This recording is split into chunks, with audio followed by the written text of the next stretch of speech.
Hey. Okay, hello everybody. This is Vince from Fractal Universe, and welcome to a new episode of the Fractal Talks. Today we are with Sam Vallen from Caligulas Horse, and we are very pleased to have you here. Hello, Sam. How are you doing? Hey guys, it is absolutely lovely to be here. Well, first of all, can you maybe tell us a little bit about you? How did you start playing music? What are you doing, basically, and all of that?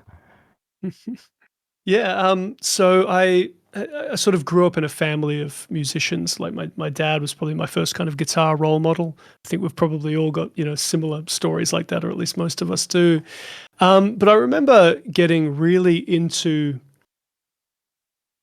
I'll take a step back. I'm definitely one of those people who, anything that I do, I really like to kind of dig into and really analyze and really understand. And I remember when I was kind of a teenager, almost rediscovering guitar, like something that had always kind of been in the house, but hadn't really meant a whole lot to me. And just realizing that it was something I could just kind of devote all of this time into, digging into and understanding, which kind of became the same attitude, I suppose, I had about writing music as I you know, got further into it and got to understand it more and fell in love with, more and more bands and more approaches to music. So that was kind of how I got into guitar playing.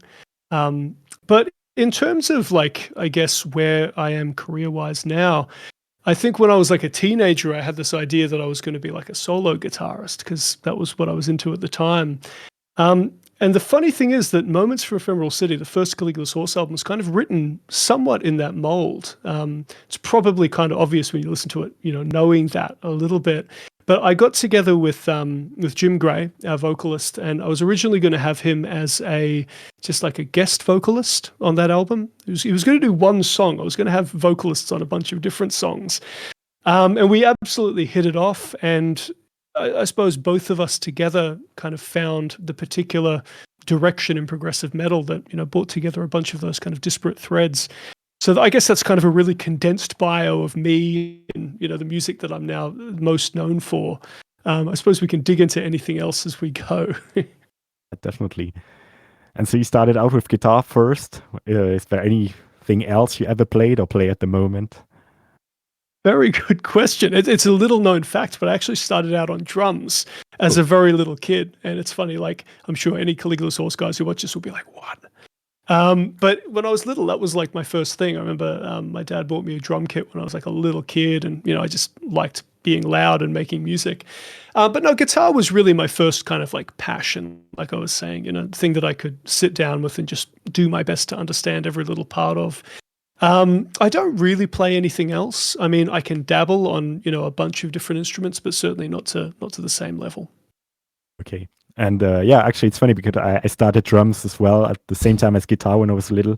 And I think it really helped me to understand the instrument better and to be able to write for it better and understand what the drummer does. I don't know if it's the same for you.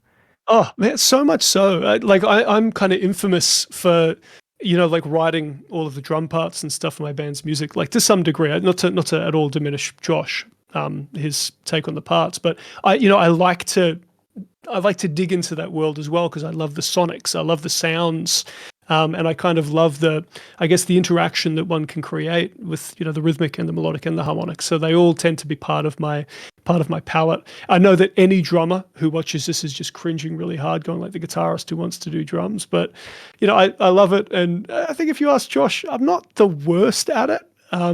There are probably worse out there, but no, I totally agree completely. I think drums are really an important part of the composition for me as well. Like I'm the main writer in the band, and writing the drum lines, at least the rough outlines of it, is very important to me and a very important part of the whole thing. So I can definitely understand why you're doing that. Yeah, it's like as far as I'm concerned, it's like if you've got the melody and the harmony, that's in the simplest sense, like what a pop song is those two elements. But certainly when it comes to more arranged music, like you guys play and like we play, man, the drums end up being this.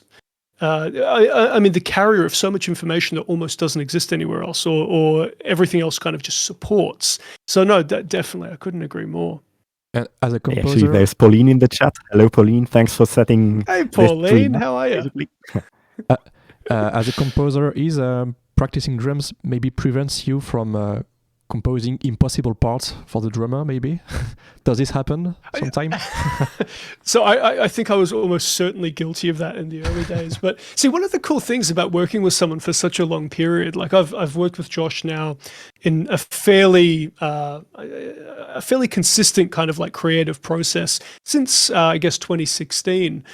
I tend to write drums in a style that is roughly redolent of how he plays. And then, he obviously has all of the freedom in the world to kind of change, things that don't fit his playing or that are ridiculous guitarisms on a programmed drum kit. But I'm also not really someone, it's a bit of a can of worms to dig into, but I'm also not really someone who particularly values technicality in its own right. It's certainly like a tool, but it's not really something that I put a lot of stock into.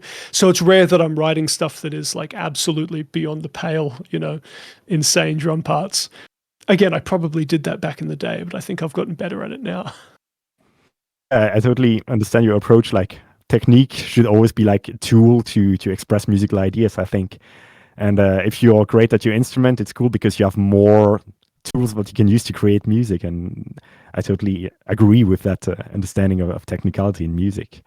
Definitely. It's like, we all kind of, I'm going to assume we all kind of get a bit of a buzz out of some technicality sometimes. And we do happen to exist in this, I suppose, like a similar musical style that really does have technicality at the forefront of its sonic qualities. But at the same time, there's something to be said for holding back on that so that when it's there, it absolutely takes your head off, Again, it's a can of worms, though. We could dig as far into that as you want to.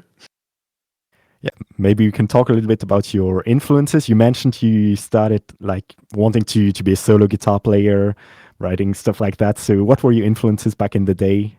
Are they the same now? Yeah, I mean, I had a lot of guitar heroes. Like I think growing up, like the very early days before guitar was the obsession it became in kind of my early teen years. I loved the Beatles. I got kind of pushed onto Jeff Beck and a lot of that kind of era of like guitarists from my father. That's the guys that he listened to and guys that I still have quite an adoration for now. But I remember discovering probably above all else Steve Vai when I was like early teens. At the same time as getting into Dream Theater, actually, and a couple of those other kind of like, I guess, gateway progressive bands, like bands that most people enter this scene through. And it was just like a revelation to kind of hear the guitar played that way. Again, I know it's a bit of a cliche to say, but I remember listening to like Passion and Warfare and listening to Images and Words, and just not realizing really the capabilities that my instrument had. Actually, there's a funny little anecdote about this. So I remember at the start of high school, a friend of mine, I was definitely like a guitarist who was pretty kind of, I thought I had some serious skills back then, right? Playing my Metallica songs and whatever else. And I had this friend who sort of said to me, look, you think you're good. Let me show you this song. If you think you can learn anything, I want you to try learning this. And he gave me The Dance of Eternity by Dream Theater. And I had never heard of Dream Theater. I'd never heard any of that stuff. And I remember it was like the first humbling moment of, wow, I totally cannot play this. Yeah, that's definitely especially drummers as well. I think Clément, our drummer, learned this at some point as well. Because absolutely. But I mean, it was great. It was really inspiring in a way because, it made me realize that the bar was really much higher than I had anticipated at the time. Yeah, it's funny that you mentioned Steve Vai because I can hear a lot of him in your playing, I think, in your use of the whammy bar and stuff like that, I think. Like the feel of your leads and stuff like that. He was just one of those guys that, especially, listening to him at that stage in my life. So this is kind of before this second coming of prog that we've all seen over the last kind of decade or so. But it really was like listening to a guy who kind of had this incredibly unique voice built around a bunch of really equivalently unique techniques. And I remember just kind of thinking, it's not just about what I could technically steal off him or learn. It's more the whole attitude towards guitar, You've got to have absolute mastery over it so that when you're doing these incredibly difficult things, they still feel finessed and beautiful, So, I mean, I guess there's a lot about Steve Vai that I took, but listening to Passion Warfare for the first time as like a young teenager, that just jumped out at me. Incidentally, the other one was Rising Force by Yngwie Malmsteen, which I got at the same time, and that was a totally different revelation, you know. And what about nowadays? Are you still into that stuff, or? Yeah, I've still got a soft spot for it. I mean, the thing is, nowadays I very rarely kind of listen to music that is like explicitly geared towards guitar playing, just because you know, it's like it's kind of my job. Like I spend so much time doing it, and you know, in the practice room at home, whatever else, that it doesn't tend to excite me to continue listening to it on my commutes and stuff like that. So I try and continuously just find stuff that stimulates me in ways that aren't really related to guitar playing. I've been really into like instrumental hip hop, like stuff like Flying Lotus and, you know, that kind of music, because it steers me somewhere different. Even a lot of hip hop nowadays. But the truth is, like, the music that I come back to the most is stuff like, it's going to sound like some totally, you know, disparate artists, but Steely Dan are one of my favorite bands. There's so much that you can learn from analyzing and taking their stuff apart. I love Jeff Buckley. I love a lot of 70s prog, like Genesis and King Crimson. And you know, my listening nowadays tends to be these incredible kind of like lurches back and forth between, you know, contemporary stuff that I can sink my teeth into and kind of understand, I suppose, the forefront of production and songwriting ideas, and then stuff that, you know, I still think there's a huge amount of depth to, that I can still learn a lot from.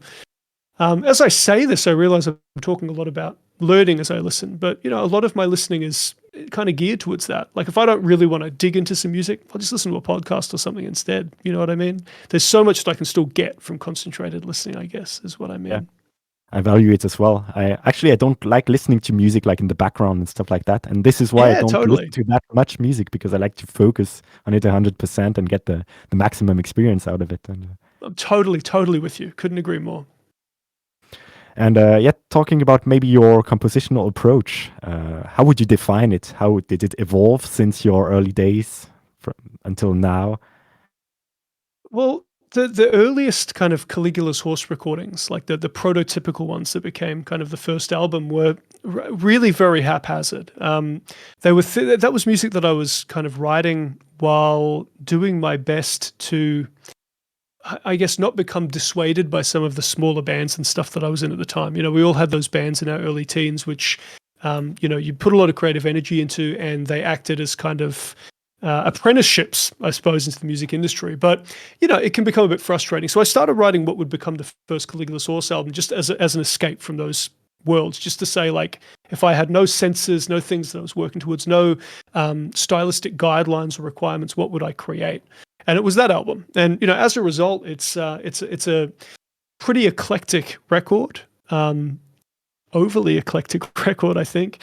And when I go back and listen to it, that's kind of what jumps out about it to me. But from there, I started working with Jim, and Jim and I kind of quickly settled on a creative process that we still to some degree use now. We've obviously streamlined it and it's evolved a bit, but the basic idea is that we create music and lyrics as a single cohesive process. So, you know, I'll put together an idea, or maybe even a handful of ideas, which will hopefully generate some kind of response, or, you know, inspire something in him. And we'll throw some melodies back and forth, throw some lyrics back and forth, and basically try and create it in this kind of holistic way. The idea being that, you know, especially a lot of really arranged music. I use progressive metal as the example because, again, I guess it's like our common kind of thread stylistically here. It's pretty common for things like lyrics to be like added to the music. You know, you've got the song structure and then you've got the ornamentation of lyrics. But it's really important to us that those two things have a kind of like a dynamic quality, like the two talk to one another. The music directly inspires the lyrics and vice versa. So that's kind of how we've written since then. It's very rare for me to write more than a section or two. But once we start writing, it starts to become more a case of like arranging the parts, like where should this lead? What is it saying? You know, what kind of dynamic or tonality or just general mood does this particular theme that we're working with now suggest? So that's, I suppose, like the crux of how we write. And, you know, we've gotten much quicker at it because back in the day, the process I just described, as you can imagine, took some time. But nowadays, we're pretty good at it. We kind of finish each other's musical sentences, as it were. And I still write a lot of stuff outside of that, and have written stuff outside of that over the years. But it's a really fulfilling musical relationship because, again, it's sort of you're constantly prodding one another to create something great, and then you're constantly negotiating the direction of it as you go. So it ends up being this wonderful kind of like the fire is always lit underneath you kind of vibe. And it helps that Jim is a genius. Like, he really is one of those guys who it's almost impossible for him to not create something that is great. Like, every time we work together, and that inspires me as well. And does that process happen like remotely, or do you meet like in the rehearsal room or exchange files, stuff like that? All of the above. I mean, before the pandemic, it was a lot of it was kind of done, in my own little studios, of which this fairly haphazard setup here is one. But it's one of those things where, you get older, you have kids, you live further apart. It can be a little bit hard to kind of get together and spend just, unmetered hours working on stuff together. So a lot of what we do now tends to be like, file exchanges, and then we'll jump on Skype or Zoom or Discord or whatever and, talk some ideas through, create some direction, and then jump back and forth as we do that.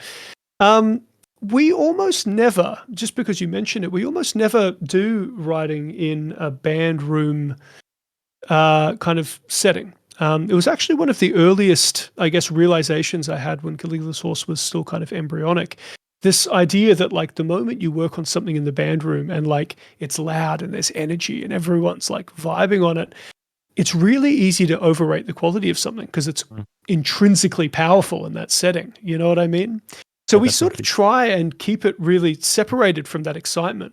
And then the moment we start to feel excited in this more sterile, like, ideas are small and they're quiet and they're produced in whatever quick way we do in our demos before we start building them up. The moment you then give that to the band members and we start jamming it out, we find more about it then. But it's usually when a song is mostly finished. So that's kind of the only exception to the all of the above, I suppose.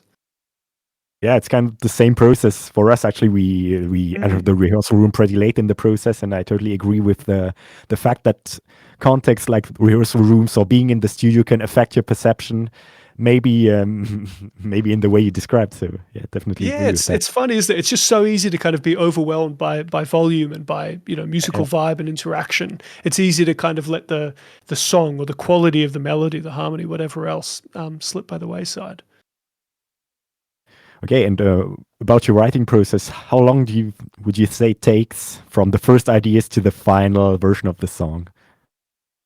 It definitely varies. I mean, that's the coward's answer, isn't it? But it definitely varies. Like we have some songs that the beginning of the writing process is done like well before the album's recording, but we always have, it's kind of become a running gag. Towards the end of the album's production, we almost always have one song that we write a few weeks out, and then poor Josh has to, learn all the drums and stuff, and we get in the studio and get it done. Oftentimes those songs end up being kind of highlights. So Valkyrie was that for Rise Radiant. With In Contact, Songs for No One was that. It's just one of these things where, as you get closer to a deadline, the creative juices are just at their absolute peak. You've just written all these songs, you've got this amazing flow happening. And yeah, it just so happens that tends to result in, writing a song in maybe, let's say, a month or something like that, or 6 weeks. But otherwise, it probably takes us maybe on average 3 months from the very germinative the very germinative idea all the way through to like the biggest kind of arrangement demos that we'll put together, where the whole thing is presented. I reckon that's probably about the average anyway. Okay. Well, speaking about Rise Radiant, did you change anything in particular during the process, the writing process of this one? Yeah, there was one significant thing, which was that the other band members all had a co-writing credit on a song. So for the most part, like in Caligulas Horse, it does tend to just be Jim and I writing. And it's not for any reason other than that's just how the process has evolved over the years. But with Rise Radiant, Dale has a writing credit on The Tempest, Dale, our bassist.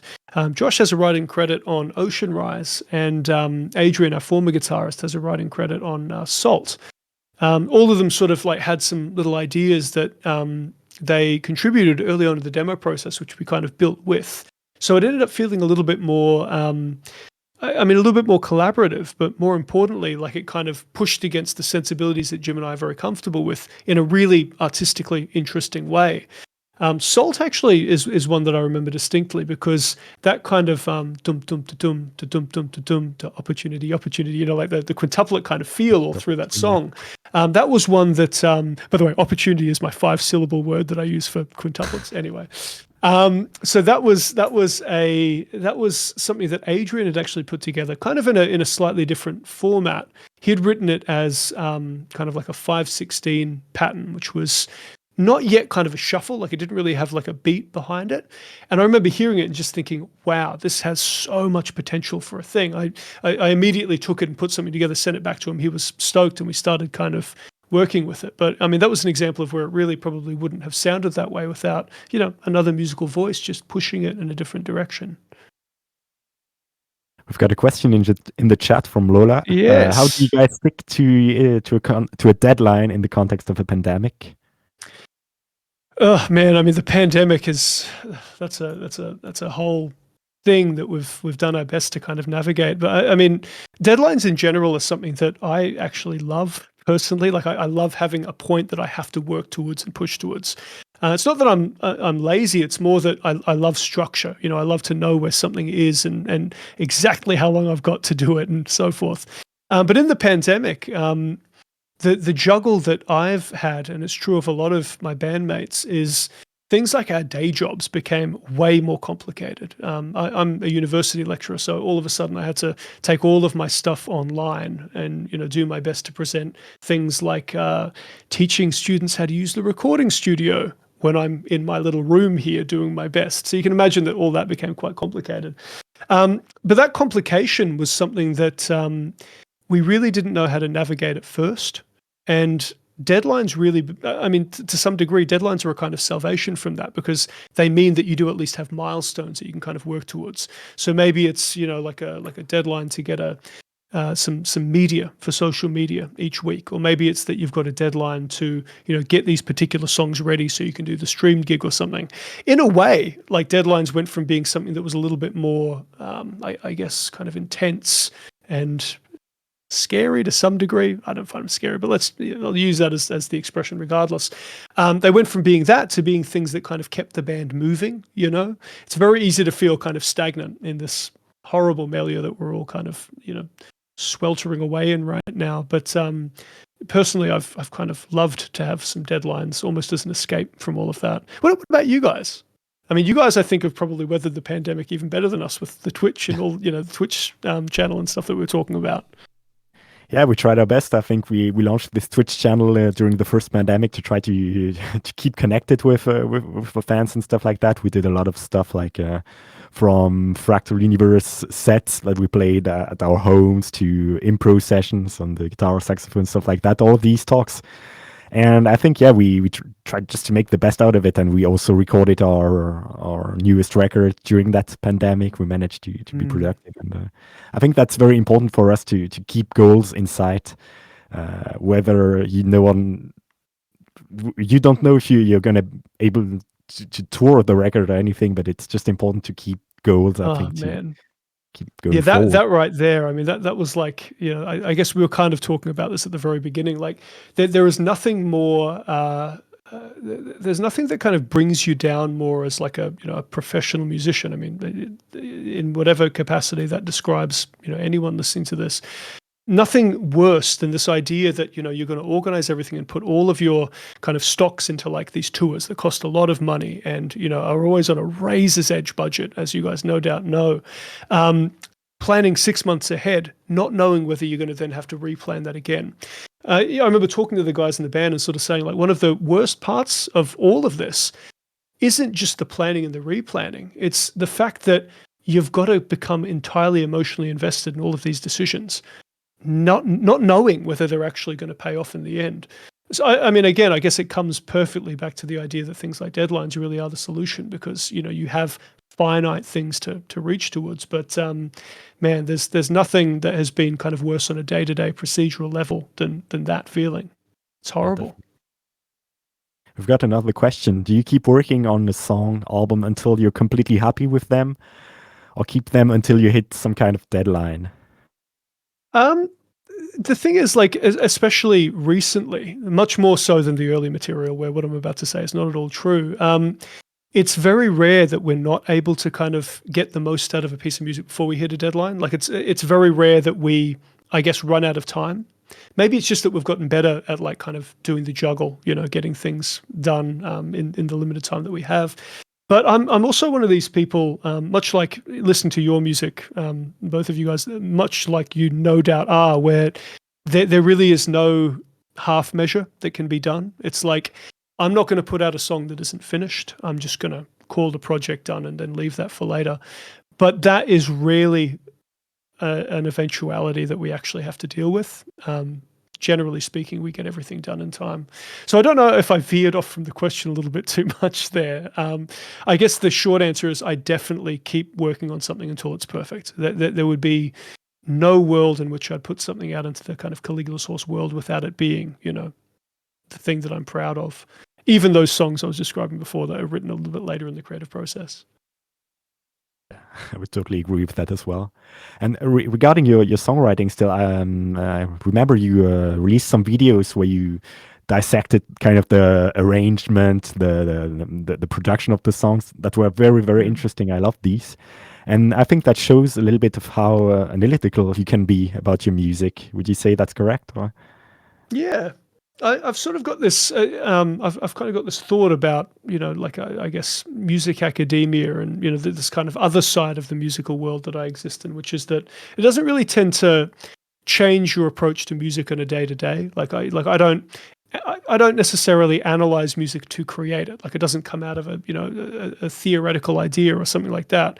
Generally speaking, the kind of the impetus of a musical idea is one that is a surprise even to me. It's the product of intuition and a bunch of other things. But as soon as that idea has come into existence, all bets are off. That's when it becomes, for me, a much more analytical process of kind of working out, what its place is in the musical relationship, like the song, the idea, and where it should go next. So that tends to be where my analytical cap jumps in.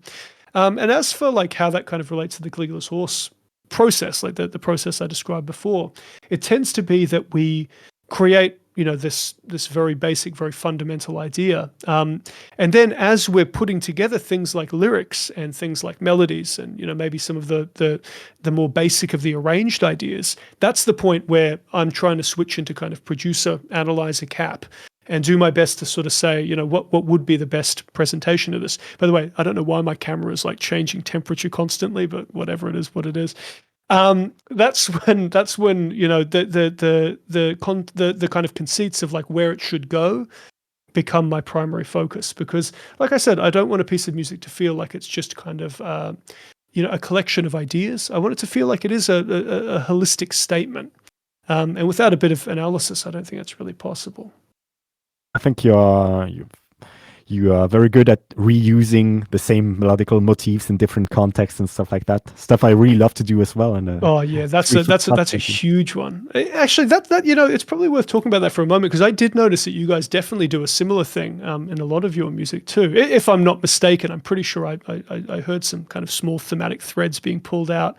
But it's something that I find very, very valuable. Like, if the goal in the end is to create a cohesive piece of music. So, obviously there's a lot of music under the kind of progressive metal banner, which is intentionally very, I suppose, like structurally jagged, very, very surprising, let's say. But for me, it's like, if I'm going to create a sense of contrast in my music, it's because I want the statement to be a sense of contrast. It's not a haphazard process. It's like it's the end result of like a very thought through process. So for me, using musical motifs, especially really simple ones, and then doing my best to kind of take every little bit of musical value that I can find in that, even though the end listener might have no concept of half of the motifs I'm using, at the very least, I believe that it creates a sense of coherency when you listen to the whole piece of music. Again, maybe people don't really hear that, but for me, for my musical OCD, I guess, like it makes it all feel like one big statement.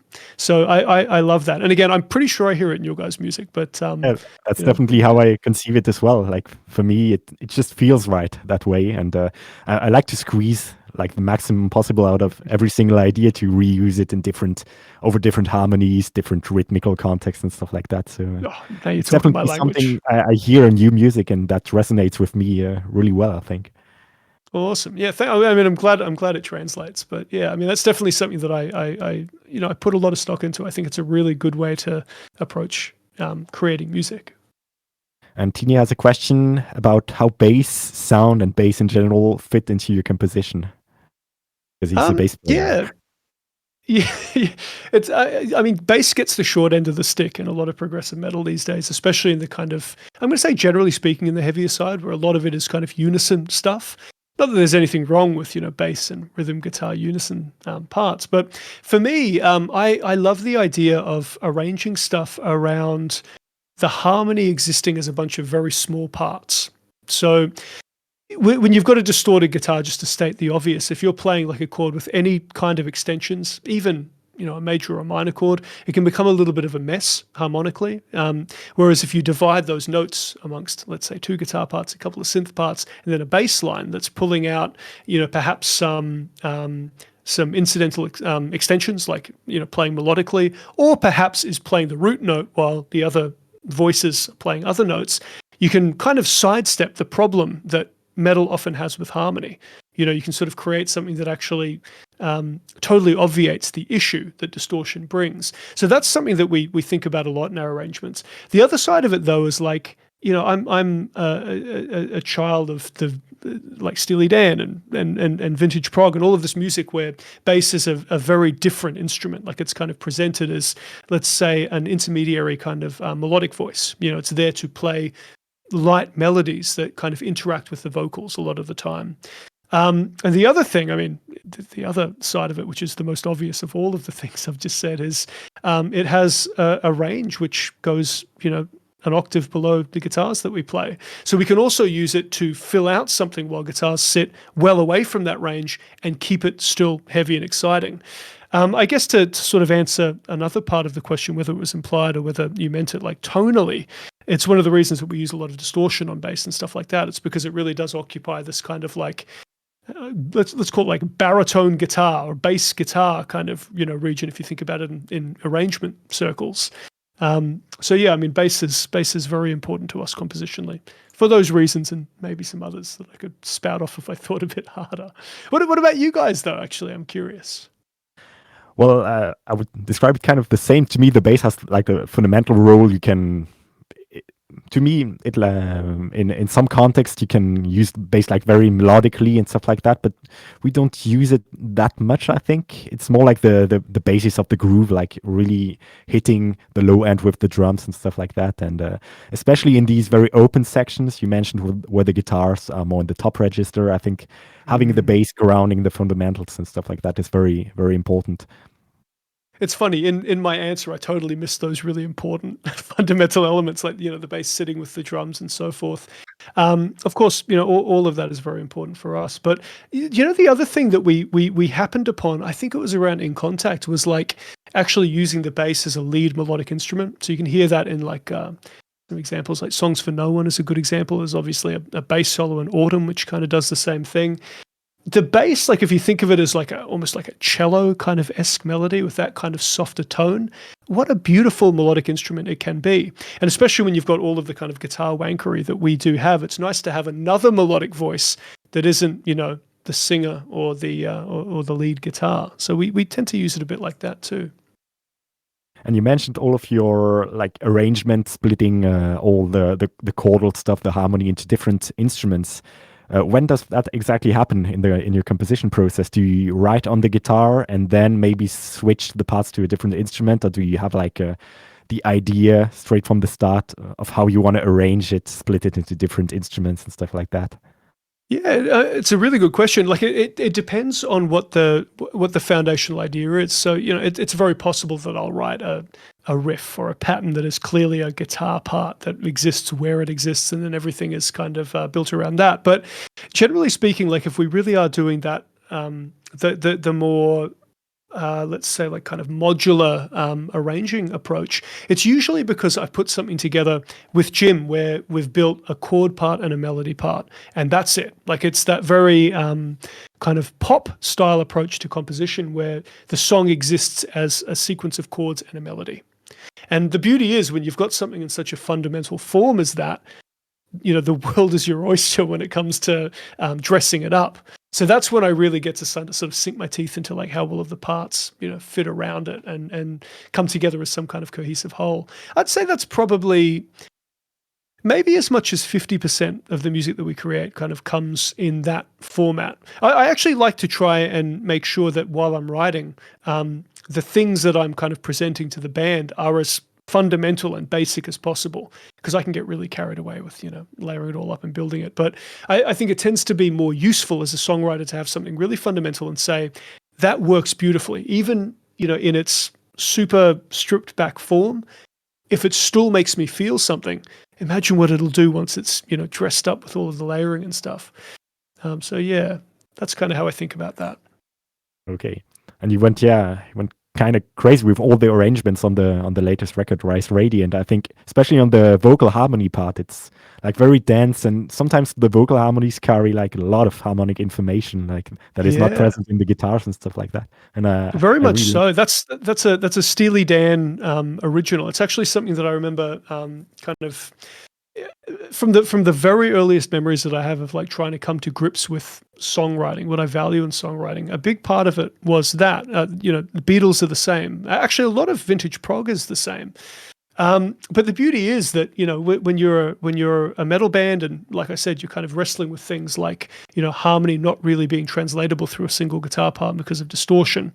The vocal is an amazing way of hiding that kind of information, because when it is aligned rhythmically with a melody line, the actual harmony is not something that, I guess, like punches you in the throat. As a listener, you're kind of hearing it and you're absorbing it. You're not you're not forced to contend with it. It's just there. And I kind of love when harmony has that feel to it. It's pretty and it's colorful, but it's integrated. You know what I mean? It's not like the thing in its own right. And I find that vocal harmonies are probably one of the best ways of, hiding those kinds of, I guess, like pieces of information. Tini has another question about the use of 7 or 8 string guitars. I guess you use them a lot, like you are playing in drop A, something like that. Correct me if I'm wrong. That's right, yeah. So drop A, 7 strings. Truth be told, I'm a pretty garbage 7-string guitar player. So I in the very early days of Caligulas Horse, kind of wrote the first album on a really cheap, really shitty 7-string that I had, just because like it was interesting to me. You know what I mean? Like, here's a guitar that I'm not very used to. And because I did that, I cursed myself to playing a 7-string for the next 10 years. So all of my guitars are 7 strings, and I've gotten better at it. But I'm very much like a 6-string player who sees that low A as kind of a parallel of my A string. I'm not really thinking of it as like a drop tuning. It's more just that, knowing the guitar as I do, I like to be able to know what the notes and things are really easily, what the chord voicings and things are.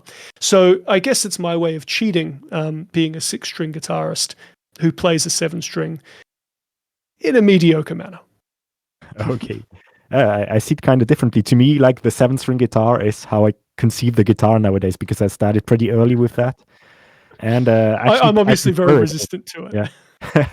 I really prefer it to the 6-string guitar. Even when I'm playing jazz or stuff like that, I still play it with my 7-string Ibanez, because I'm comfortable on that. I love the range. I visualize it much better. And yes, I guess that's kind of different from you.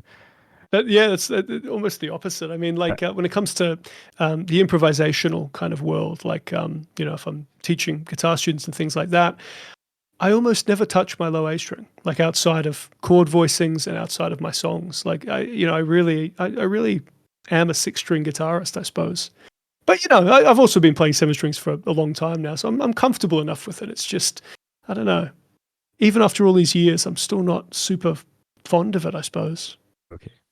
And speaking about how you visualize your instrument, do you have any idea how you conceive that more in terms of notes, of intervals, of stuff like that? Or? Yeah, definitely. I mean, you know, teaching all the guitarists at the conservatorium here, it's something that I've put a lot of conscious thought into because I've got to explain that kind of stuff.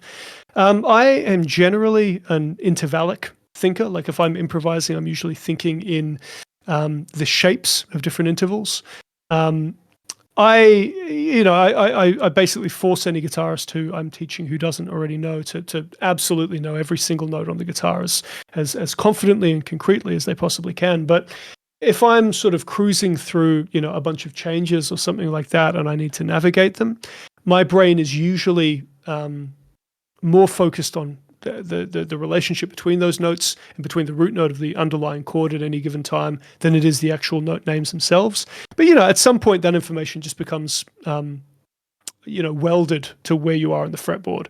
Like if I hit, 15th fret B string, I know it's a G. Like as you guys no doubt do as well. Like after a while that becomes kind of instinctive. But my actual approach to conceptualizing the fretboard is very intervallic. It's the same for me, and that's the big strength of the guitar, I think. Because you can just play in any key by just visualizing the intervals the same way, and that's very powerful. Absolutely. And I mean, like that's I guess the way I explain it to a lot of guitar students. It's like it's worth getting into this idea because this is the magical power we have as guitarists. You know, with these fixed intervallic distances between notes. Curse the B string, but other than that, it's great.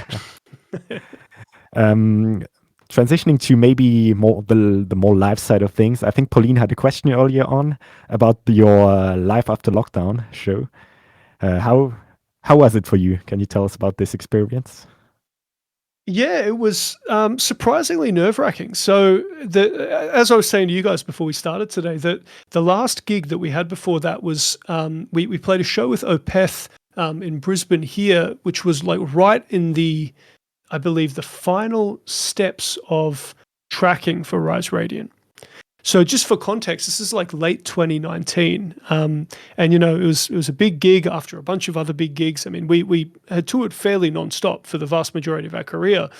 And then all of a sudden, come January 2020, we are just on ice for more or less a year and a half. So approaching Live After Lockdown, on the one hand, there was this great sense of it being kind of like a release, of all of this pent up, missing the stage kind of anxiety that we all had. But it was also the first time that we live streamed a gig, and I don't know if you know much about Australia, but our internet is absolute shit here, so it was terrifying, like streaming things. Anyway, that's a whole other discussion. But it was also surprisingly nerve-wracking just getting on stage again in front of a big sold-out venue after that amount of time off. I still remember having this feeling that we all talked about afterwards, which was that we were all a bit anxious, a bit kind of nervous, even after all of the gigs we'd played to get on that stage. But within 30 seconds, it was just home again, And I think we all like the day before because it was sold out, right? Yeah. Well, we did. That's right. So we did the back-to-back shows. Yeah, I'm describing more the first of the two, I suppose, because they sort of blur into one for me. But like realizing that we were all in the same mindset of saying like, wow, this is it. We're home. This is the thing we do. And I think it sparked in all of us a bit of a realization of just what we'd been missing for the 18 months prior. Suffice to say, God, I want to go on tour again.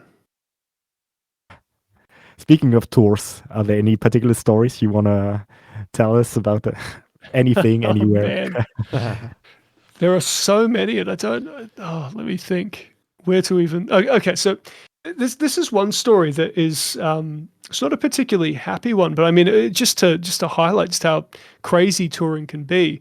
So I was talking about that 2015 tour where we toured Europe with Shining. I sort of mentioned that when we had that chat at the very before we started the stream. That tour was one of the most intense, I guess, like coming of age musical experiences that we'd ever had. Because for a lot of us, myself included, it's the first time we'd been to Europe. But we played in Paris, I believe it was 4 days after the Bataclan shooting. And it was one of the most bizarre kind of like just the circumstances surrounding all of it were absolutely unbelievable at the time. Like, I remember hearing about the story when we were in, I think we were in like Stuttgart or something like that, when the news broke of that, the horrible tragedy that occurred, and having this bizarre conversation the next day saying like, Paris is in a state of emergency. I mean, you guys would remember this no doubt better than me, just, from France's kind of news cycle at the time. Are we even going to be able to get in there, let alone do we want to, let alone like, is that irresponsible? Like all of those things came up in this conversation. And we went, we decided like, of all things, we should try and play this show, because if we don't, it seems to be kind of antithetical to exactly what that act of terrorism was doing its best to kind of despoil. So that was kind of, that was the I guess the tacit decision. We're going to see if we can get in and play this gig. We drove in to Paris like quiet, like this is a city that every time we've been to since, we've been reminded of just how unusual that is. No tourists, or very few tourists, very few, even just people in the streets. And I remember we played this gig after this kind of crazy briefing of like, what to happen if anything goes wrong. Not to think we were expecting anything like that. To one of the most loving crowds we've ever played to. I can only describe it as like playing to a hometown crowd, because I think it was meaningful for a band, even as insignificant as we are and were, to kind of, try and do something then, I guess, like, try and be a band to bring music into a place that has had that as its cultural heritage for so long, and had it, had it thrown in their face in this horrific way only a few days prior. So remember that being, one of these just revelatory moments of I guess like the power of, what you can kind of experience, see, hear, feel on tour. And also, I guess just how significant even our little tiny band, as nothing as we are in the scheme of things, could be at a meaningful time. So yeah, I mean, probably not the funnest of stories, but it's definitely one that I've never forgotten. It really was pretty important to us. I think it's a strong story, and it shows how meaningful, as you said, playing music live is, because it connects you with people from all over the world, and you get to feel something together for a brief period of time, and that's, I think, the whole magic about it. Oh, absolutely. Actually, I mean, like, I'd love to hear the story that Pauline's mentioned in the chat. But one thing to just add to that is one of the weird things about the lockdown is we haven't got to live with our album yet. You know what I mean? Like, you tend to learn what an album means, or what the songs really mean once you start playing them live, and you start to feel that interaction with the audience. What goes across well, what's a sing along, what has the kind of the positive energy, what has the mosh energy. We never really got to experience any of that with Rise Radiant, and I'm sure it's the same with you guys. And what is the previous album called? I had it up. Horizon, Impossible Horizon. Sorry, it took me a moment. I'm sorry. But it's fairly new still, so for you it's been over a year now. So well, I mean, I hope long, but for you, I cannot imagine. Yeah, exactly. Well, I mean, the fact of the matter is we're probably going to have another album out before we really resume touring as normal. So, there's this weird sense that we never really get to have that particular experience with that record. But anyway, I want to read the story of Pauline's. Let's see. I remember that festival. I think she's the one working there, partly. Yeah.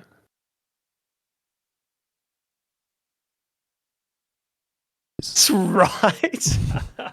I hope everyone can read that, because that's wonderful. So yeah, I mean, like like Pauline, you were really wonderful to us in those early days of kind of like our touring. That was our first? I think that was our first headline European tour. We'd done a couple of headline shows when we did the stuff with Pain of Salvation and Opeth and a couple of other bands, but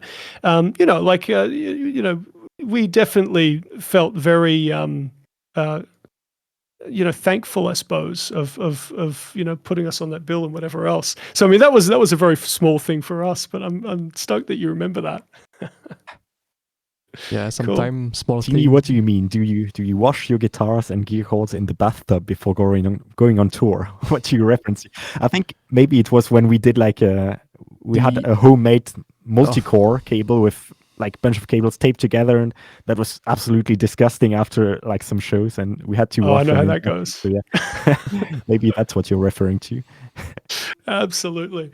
No, I mean, that said, when you get home, like after a 4 or 5 week tour, your guitar needs an exorcism more than it needs like a bath. I mean, that thing needs to be like broken down, all of the tour gunk taken out. Man, tours are disgusting.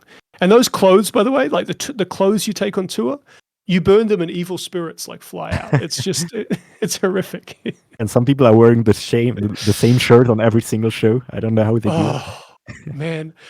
Actually, so this is a little bit of like gross insider knowledge for those who haven't done it, but like you do the sleeper bus tour, and one of the most disgusting things is when you open like the gear bay before every gig, because everyone's stage gear is always hanging up in the gear bay, so it's not in the bus proper.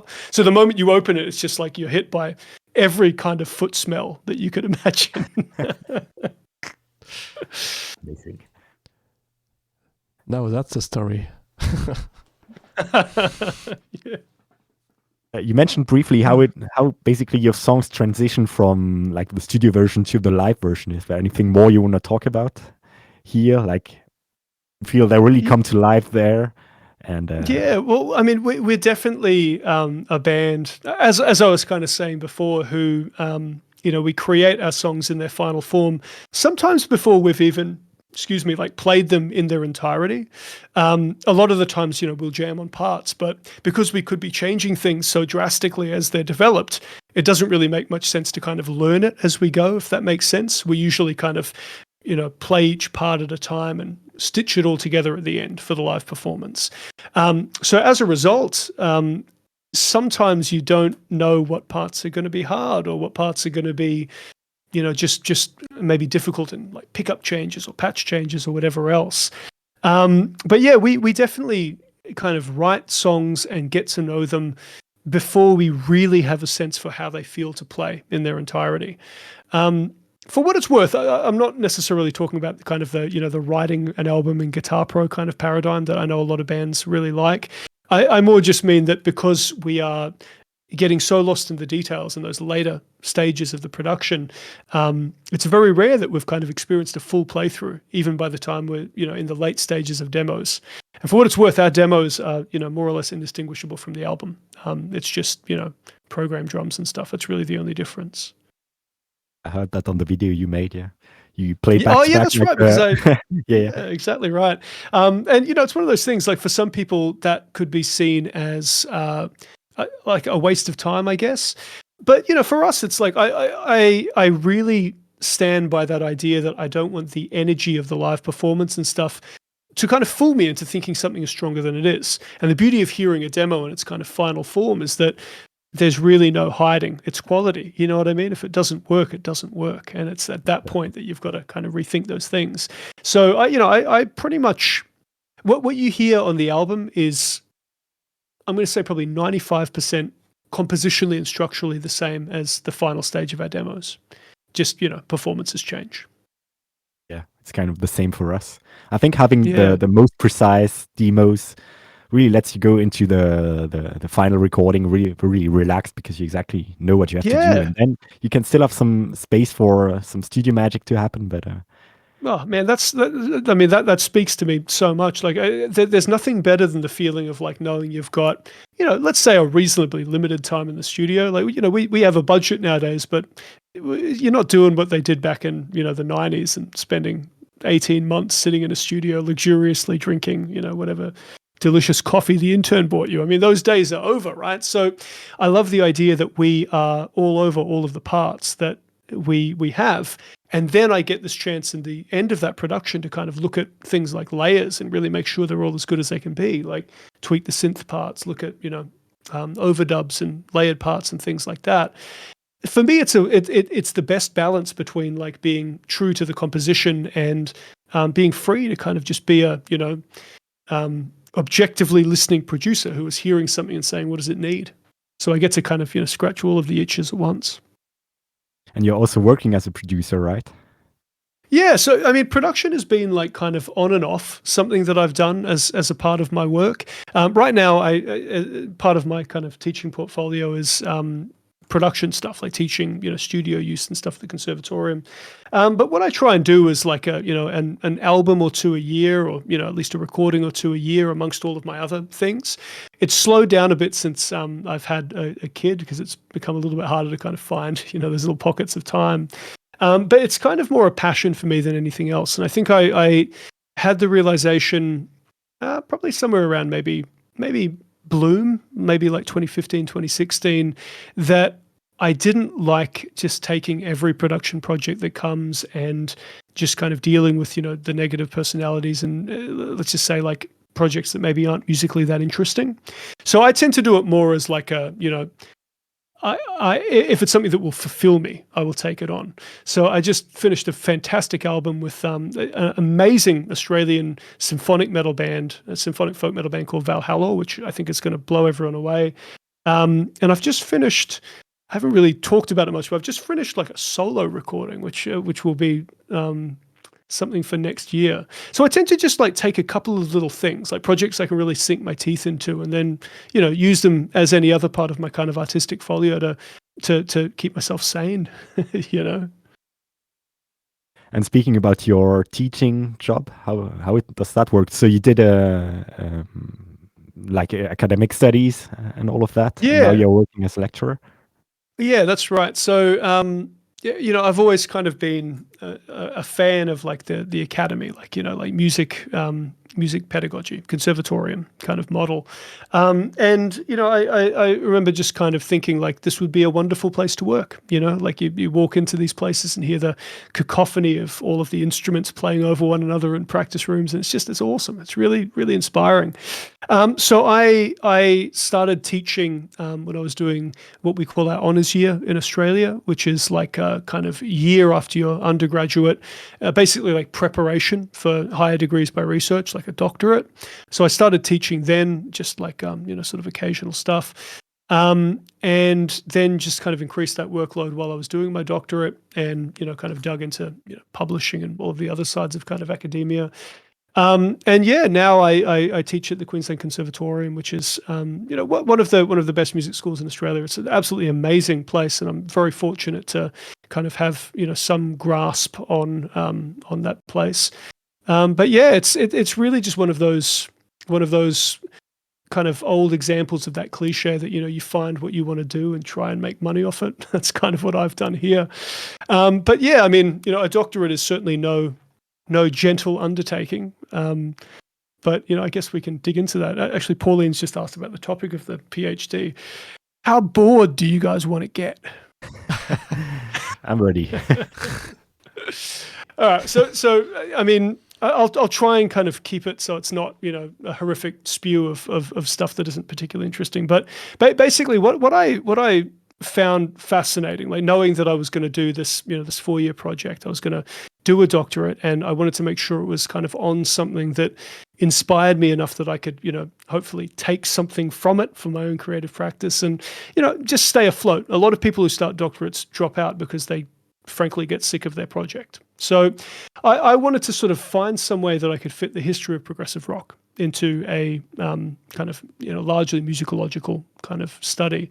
So the basic premise is this: if you look at the history of let's say Western art music discourse, like the history of classical music, the idea of progressivism, like the kind of modernist impulse of taking things that are outside of the ambit or beyond the ambit of a particular artistic approach at any given time and then evolving through it, that's something that's taken for granted, right? If that kind of music didn't continue to grow, then it wouldn't be taken seriously. And that's true of a lot of kind of art history. But the interesting thing about popular music, and this includes rock, that's sort of under that same umbrella, is that that was historically not the case, at least in the way that academics have described popular music. It's usually taken to be a commodity, certainly from the kind of birth of rock and roll, especially. And actually before that, Tin Pan Alley and stuff as well. In other words, it's a music that's kind of made with the consumer in mind. Again, I'm not saying I necessarily think that's true. That's just historically how it's kind of been described. So I kind of became interested in the idea of how you could explore progressiveness in that same way that art history discourse has always taken the idea in a popular music context. So I started by looking at like the kind of late 60s, the birth of the term rock music. I think Alan Moore, big popular music academic, dates it to about 1967. That's when tabloids started saying rock music, not pop music. And at that same time, you see a lot of the artists in the period, like this is, Procol Harum, the Moody Blues, obviously the Beatles, the Beach Boys, all that kind of stuff. You see them start to describe their music in these like these very kind of like self-consciously artistic terms, like creating something for me, that would be unheard of 5 years before that time. So you get this very kind of modernist push towards making your music better, making it grow, making it evolve. And I kind of made the argument that like if you want to find a progressive popular music, that's the place to start. So I kind of founded this theoretical kind of basis like for the analysis in in the discourse of modernity, but also in Hegel's dialectical theory, this idea that you kind of have these two ideas butting at one another and constantly negotiating to kind of create something greater than the sum of their parts.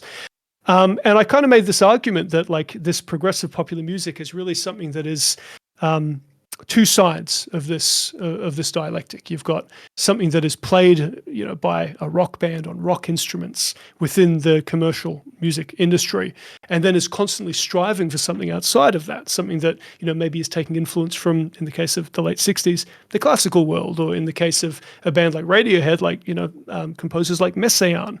And I made the argument that that continuous trajectory, that continuous kind of growth towards something greater, really breaks down as progressive rock began to be self-referential throughout the 70s, and then became, more so as the style was perpetuated further.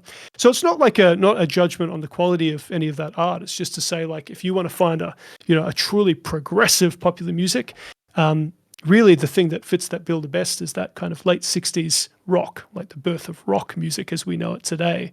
The Beatles, Procol Harum, the Nice, the Moody Blues, all those kind of acts. So that's my word salad description of what it was about. But, it's 100,000 word document that gave me a very, very long-lasting sore shoulder from typing, and and it's all done now. So yeah. Can you read it somewhere?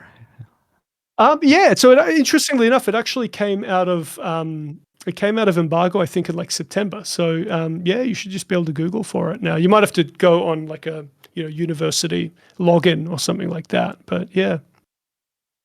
Okay. Yeah. And how amazing. do you balance all of that, like your academic life, your work as a producer, as a musician, family life? How does all of that come together? Yeah, I mean it's a question that like I wish I had a better answer for, because I actually had this kind of realization. It was around the end of the Rise Radiant production. So I had literally just had my son at the time, and like I was sort of share the stay-at-home roles with my wife. We sort of alternate depending on who's working that day. So I was kind of getting to grips with that. And at the same time, my doctorate was due at the end of that year, and Rise Radiant was due a month earlier at the end of that year. So I kind of had, the biggest deadlines I'd ever had in my life all kind of thrust into the same very, very condensed period when, I was also learning to be a dad at the same time. And it nearly killed me. Like it really was this thing where it was all over, and I realized distinctly where my own limits lay. Like, I'd crossed them. I'd hit a point that really wasn't at all juggleable. That sort of expression that people say, like, you're a teenager, you think that you're invincible. I still thought I was invincible as an early 30-year-old there. Like, just thinking it's fine. I can manage my time. I can stay up. I can do whatever needs to be done to get this done. But that was kind of my realization that my balance was pretty out of whack. So nowadays I try and be a little bit more kind of regimented with where things are. It's hard when you've got like a little 3-year-old kid like running around vying for your attention at all times, and you've got responsibilities in different places. But for me, it's just a matter of kind of like putting together a schedule and doing my best to stick to it, as stringently as possible, and trying to just be proactive with the time that you've got. It's easy to sit down and kind of take your time with a task that could be done really fast. I know anyone who's kind of spent some time with time management has come across that particular flaw that we all have. We all procrastinate. It's a really, really dangerous thing to not kind of get on top of. But there's no magic to it. For me, it was just spending some time working out how to do it best and then line it all up, knowing that, I have limits because I found them, And do you still take time to practice the guitar, or when you work on it, it's more like on a compositional basis? Yeah, I mean that's one of the sad things. I mean, I look back on like 15-year-old Sam who could just sit down all day and practice and get better and tangibly say, I'm better now at night than I was in the morning after 8 hours of doing this. Those days are definitely behind me. My practice nowadays tends to be very Caligulas Horse oriented, as we, head towards these big festivals that we're doing in January in Australia. Getting the chops back up to speed for that kind of stuff. But the cool thing is that, like, because a lot of my day job revolves around guitar playing, I'm teaching all of the guitar students at the conservatorium, it forces me to be really honest with that stuff. I've got to be on top of all of the things that I'm teaching. So the beauty is that even if I wanted to procrastinate, or even if I wanted to sort of like eschew guitar playing for other responsibilities I have at the time, I'm kind of obligated to, stay on top of one element of it. So I guess the short answer is like, the exploratory guitar practice of my youth is sadly over. I wish I could do that nowadays, but it's not really possible anymore. But on the other hand, I've gotten pretty good at kind of getting the most out of the time that I have. So yeah, I mean, slightly bittersweet answer, I suppose. What about you guys? Well, I'm teaching guitar as well, so I get to play quite some guitar during my teaching. Obviously, not the stuff that I would want to play, but still.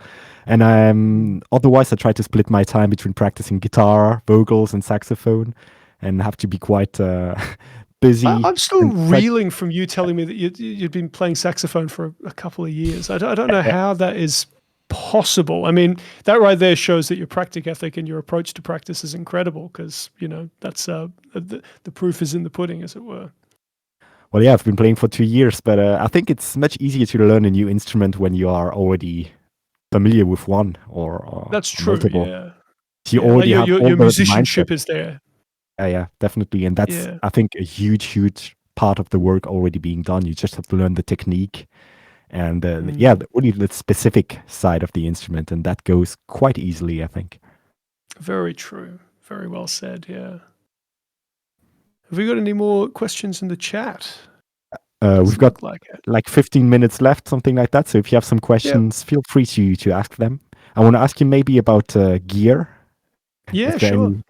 What gear do you use? Are you a gear nerd, or just take whatever works? So I was like, for the longest time, kind of the most stringent pedal board and valve amp kind of guy. I remember buying an Axe-Fx in like, the early days of Caligulas Horse and kind of being converted. But nowadays I'm playing Neural DSP stuff. I've been endorsing them for a little while.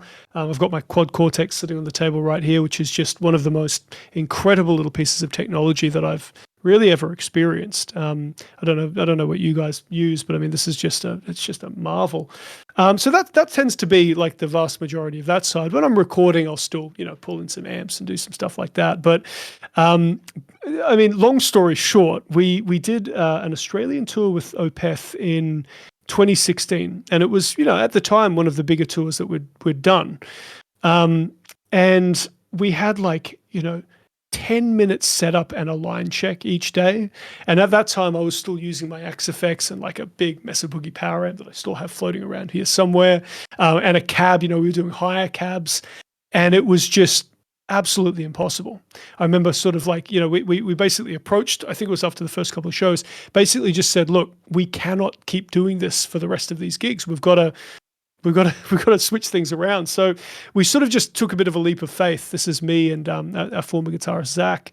Had a chat to our sound guy and just started doing the FRFR thing, like full range flat response thing, where we use monitors and whatnot, and basically just treat it as though the final sound hitting the desk is what's going to go out of the PA.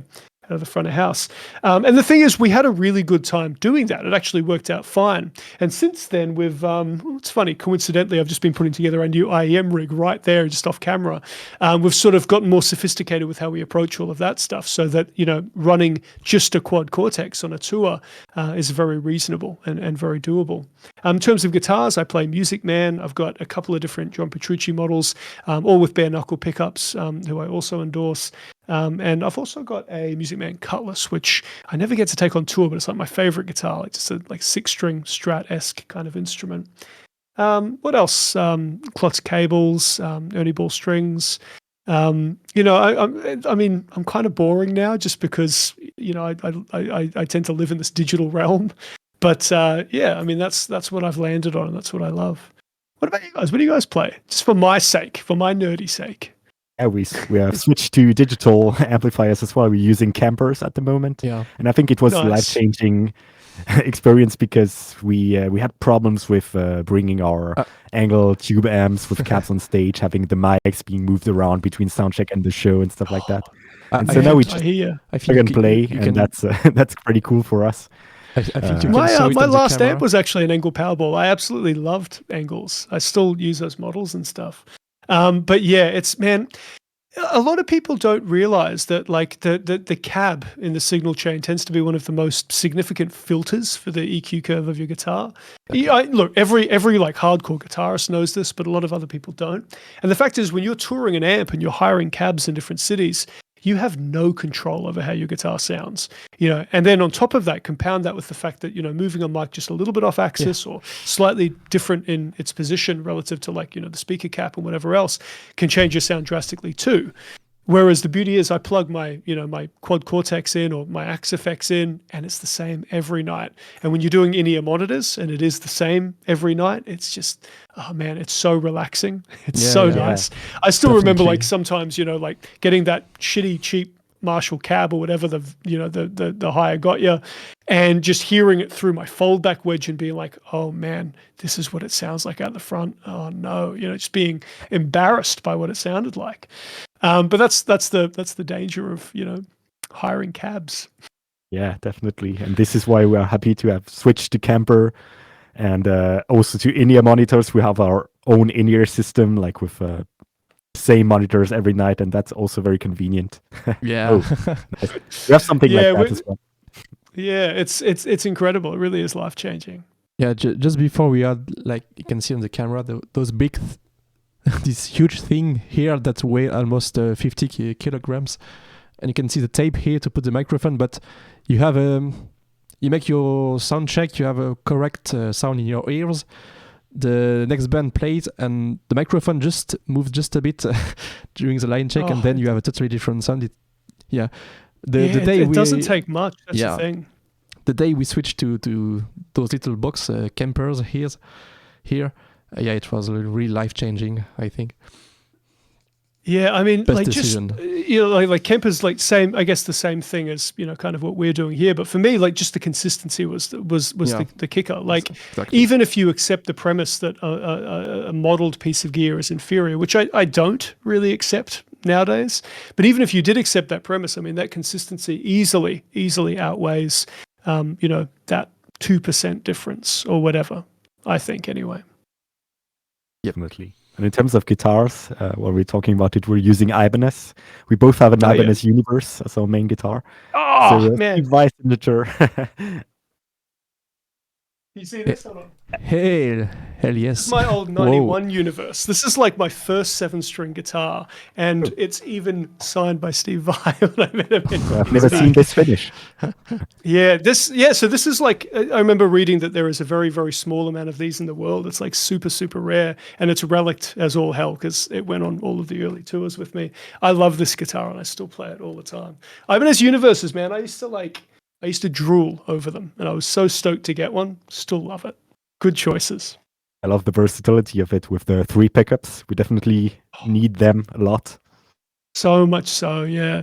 I've actually got, with my JP7, I've got the middle position of the 3-way switch on that set as like a coil tap, kind of similar to like the 4th position on the Universe, just because I can't stand, like, the conventional middle position of the 2 inner coils. Never been a fan of that. And because those guitars don't have 3 pickups, that's kind of the best way around that I've found. So yeah. Cool. Pauline asks us what our favorite records from 2021 are, all genres included.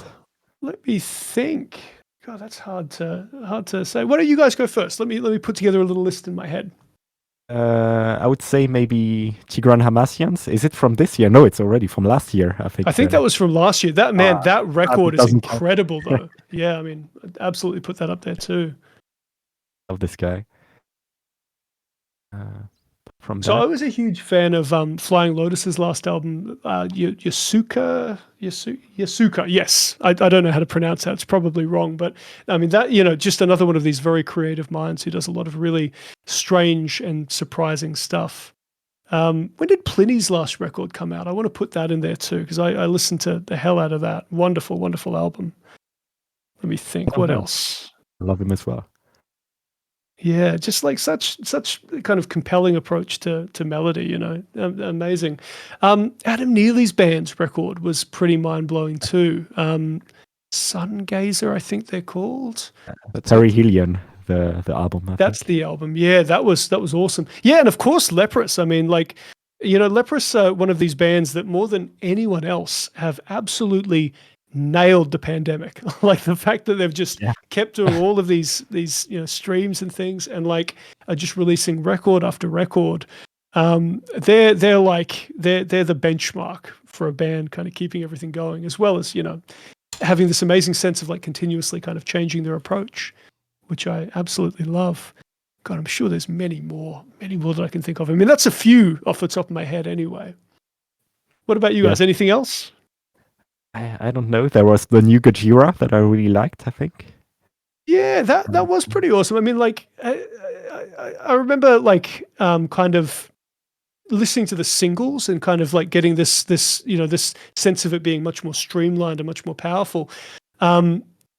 Actually, powerful is not. You can't say more powerful when you're talking about Gojira, right? That's absolutely ridiculous. But no, that was a fantastic album too. And I would actually say, I mean, I don't know how you guys feel about it, but I really liked the Spirit Box record too, just because it was so compellingly kind of melodic and beautiful. I know the hype was ridiculous, and everyone was talking about it, but I thought it was a really good record too. Yeah, speaking about Leprous, we're going to see them. I'm going to see them on Wednesday. Someone asked in the chat. Hugo, are you going as well? Yeah, maybe. Oh, awesome. That can happen. Cool. Well, if you see him, say hi for us. I mean, the last time that we caught up with the Leprous guys was going to the water park here when they were here. Anyway, funny times. That's a whole different story. What do you think about Vola? Asks Pauline. Yeah, actually, Vola's recent album was really cool too. It was another step in this contemporary progressive metal thing, kind of towards that almost new metal-y revival. That single with the rap verse, what was it called again? I don't know. It was Killer, whatever it was. But yeah, that album was great. I loved it. And they've just jumped straight to the top of kind of the scene as well. I mean, for good reason. They're a kick-ass band. Definitely. Got to see them live, I think. Never done that. Yeah, well, because we did when we did that 2018 European tour, we were sort of touring Parallel Monuments, who they were main support for, and we played a bunch of festivals with them, back and forth. So that was kind of the first time I saw them, maybe 3 or 4 times on that tour. And man, it was so clear just how good they were. Fantastic band. Okay, guys, do you have any last-minute questions in the chat? Meanwhile, I want to thank you for joining today's stream. Sam, it was a pleasure talking to you. Okay, I'm a big fan of your my pleasure too. Well, like I said, we're all fans of yours now too. I mean, I've just been binging deep into the catalog, man. It's awesome. That's great to hear. Thanks for having me. Do you have any plans for Caligulas Horse next year that you can already talk about? There's a lot that I've got to be tight-lipped on, especially because who knows what is going to get pushed back further. But we've got some big festivals coming up in late January, early February. A festival run called Uncaged in the capital cities in Australia, Melbourne, Sydney, Brisbane, and that'll be amazing because it'll be a return to 5,000 person kind of outdoor gigs. So, we're hoping all of that works, and it's looking like it's going to. We're super optimistic, and it's an amazing lineup as well. I don't know if you guys are fans of like 12 Foot Ninja, but there's a couple of other really cool kind of progressive metal bands in there. So that's kind of what we're looking forward to then. And then, we've got to kind of buckle down and start writing the next record as well. That's certainly a priority now too. Looking forward to hearing that. I am too. Anyway, thank you Pauline again. asks us if we listened to the last Cynic record. I did. I haven't actually listened to it yet. I remember hearing that it came out, but just albums sometimes zip right past me. I'm going to have to check it out. I'm a big fan of Focus, their very first record. It's really absolutely. one of What my a landmark. top 5 of all time. Yeah, what a record. Yeah, for sure. All right. Well, is that us if we got no more questions? Yeah. I think that's it. So once again, thank you guys in the chat for joining. This is going to be available for re-watch on YouTube, I think tomorrow or so, if you missed the beginning. Sam, once again, thank you so much for joining. Hopefully we'll get to meet one day whenever you're in Europe. Whenever things are normal again. I look forward to the day. All right. Thank you, Thank Sam. you so much. Awesome. Thank you, Pauline, See you next time. Thank you, Pauline, for having this happened. So yeah, see you guys next time. Thank you very much. Awesome.